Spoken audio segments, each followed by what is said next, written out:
Good morning and welcome to week number 1 of the NFL season. I'm very excited because the Arizona Cardinals are playing the Kansas City Chiefs today, and I'm just excited because football is just back in general. Today I'm going to be going over basically the injury report. This is like the second time I've made this video.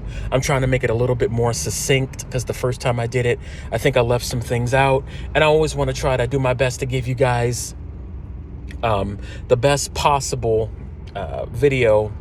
You know, I was taught that even getting better 1% every single day, you're always getting just a little bit better every single day, that by this time next year, you'll be like 35, 36, 37 times better than what you were before. So that's what we're trying to do, always get better. So today, I'm going to start off with the Cardinals, with the injury report. I'm basically going to go down everything that I think the Cardinals, what weaknesses are, the injury report, all that. So if we go over the injury report, a lot of players are injured, and it's not just where like they might play. It's more like questionable, doubtful. So to begin with, one of our main players, J.J. Watt, who we signed, I want to say 2 years ago, to a $30 million contract. For right now, it's not working out, and it's starting to look like a massive waste of money. He was supposed to come in and actually help stabilize this team. I give him a lot of kudos for actually coming back to play in the playoffs last year after what we had thought was a season-ending injury. So big props for that. You also have Rodney Hudson out. He threatened retirement. He also threatened, there was possibly a threat of a holdout to possibly get more money. But we definitely know that he claimed that he was thinking about retiring. And then our tight end that we drafted, Trey McBride, he is listed as inactive today. Rodney Hudson is also questionable, but he's not listed as inactive as yet, as far as I can see. Rondell Moore, our wide receiver, our second-year wide receiver, we're hoping to get big things out of him today. So there's quite a few players on this injury list. Marcus Golden actually had more sacks last year than Chandler Jones did. I do believe it was 11 and a half sacks. So it's going to be very important that some of these guys are actually able to get on the field if they can get on the field today. You know, if you are injured, please stay on the sidelines. But if you're on that field, I actually expect you to be able to play like you're 100%. I'm sorry to put it like that, but if you're actually on that field, it's either you can play or you can't play. There is a sports analyst. His name is Shannon Sharp, who basically would say, what is the number one trait of a great player? It's not speed. It's not his ability to get to the spot on the field where he needs to be. It's availability. And if you are not available, you will never be able to flash any of that. So the availability is what's most important. So guys, we have a ton of players that are listed as questionable. We already know that Trey McBride is inactive. We already know that J.J. Watt's going to miss this game. He's inactive as well. Okay. So the next thing is this. The Cardinals cannot afford for the Kansas City Chiefs to run all over them. Basically, I'm going to be doing keys to the game and things of that nature right now. Because I do believe it's most important for me to do that right now. It's going to be kind of like the Cardinals' weaknesses and keys at the same time. So here we go.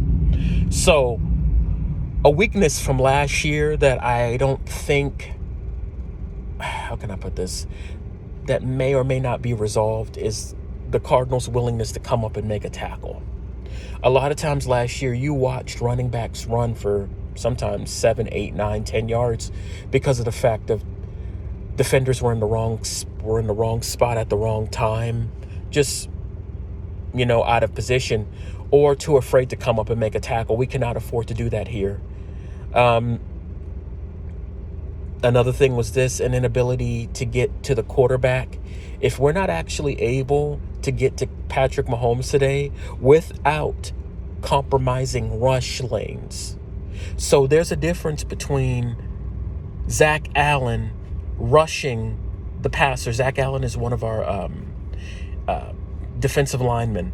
There's a difference between Zach Allen rushing after Patrick Mahomes and keeping like his integrity, his gap integrity, and just rushing after him and, oh, I got around you, and now where you were before, I just ran for 20 yards. So we're going to have to keep him contained, because if we do not, we're going to be in a world of trouble. Another thing is this. When it's time to just simply come up and make a tackle, you got to make that tackle. We got to keep everybody contained.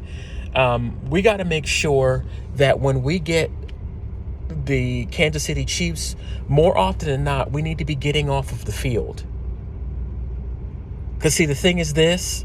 The Kansas City Chiefs are compromised on the other side of the ball because of a lack of experience, and simply because the Kansas City Chiefs defense is pretty bad. I do not say that to be offensive to Kansas City Chiefs fans.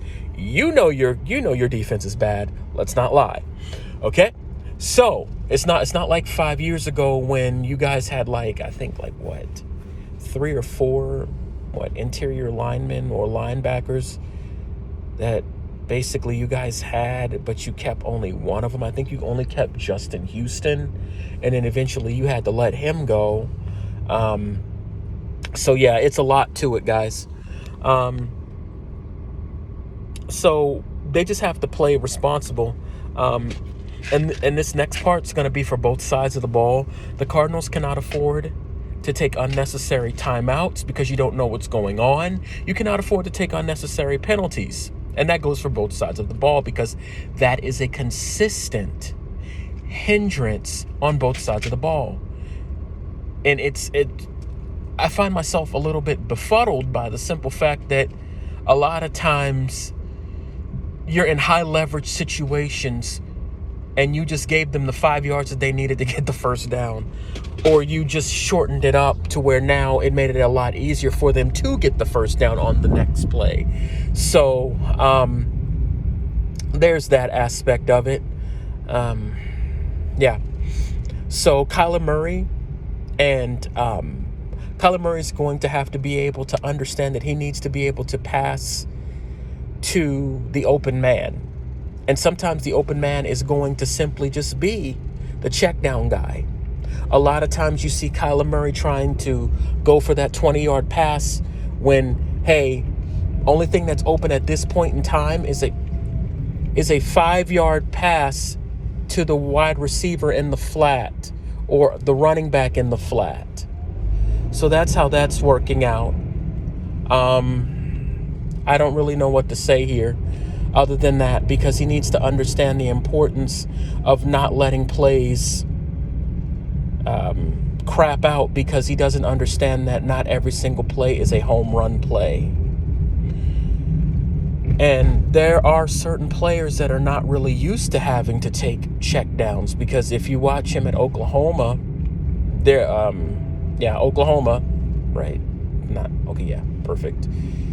It was more a whole bunch of highlight plays where he's running the ball himself, throwing the ball down the field.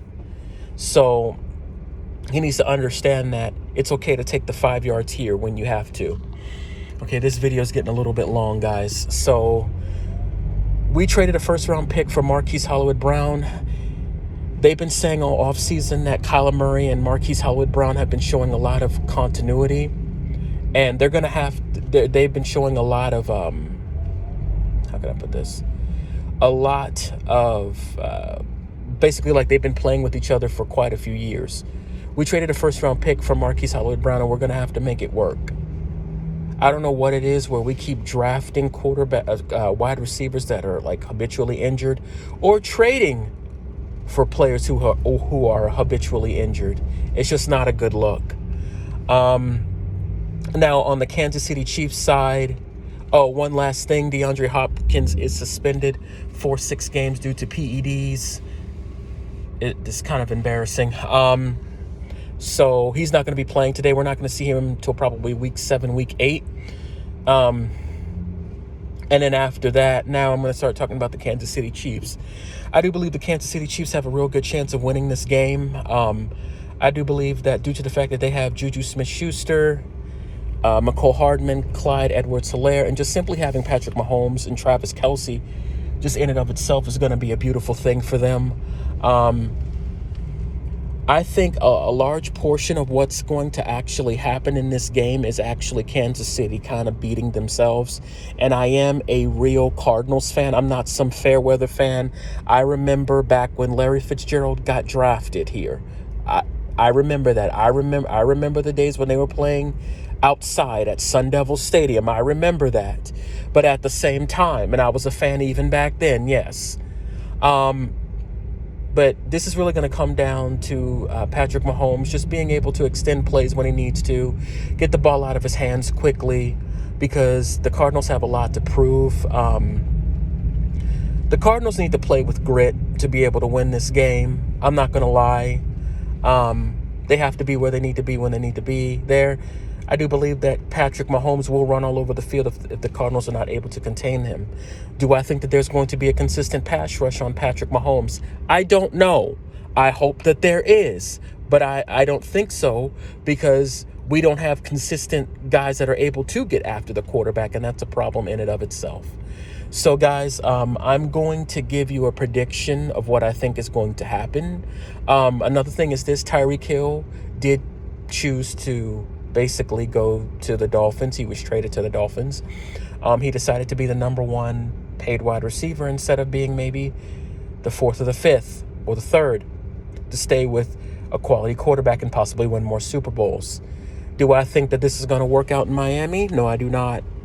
I do believe in roughly 2 years, Tyreek Hill will be asking for a trade because it's not working out. And there really isn't any more to say. So I'm going to give you my prediction for the game, guys, because I'm getting to the point where I need to actually show my ticket to actually get into the parking lot. Okay, so, guys, I hate to say this, but I do believe that it's going to be 30-14. Kansas City Chiefs win. If the Cardinals can keep the Kansas City Chiefs under 25 points, they have a very good chance of winning, guys. Thank you for watching. Thank you for watching the Power Sports channel, guys. I appreciate everything, guys. This is my 2nd month of doing videos. I do hope you guys have a blessed day, and go Cardinals. Yeah.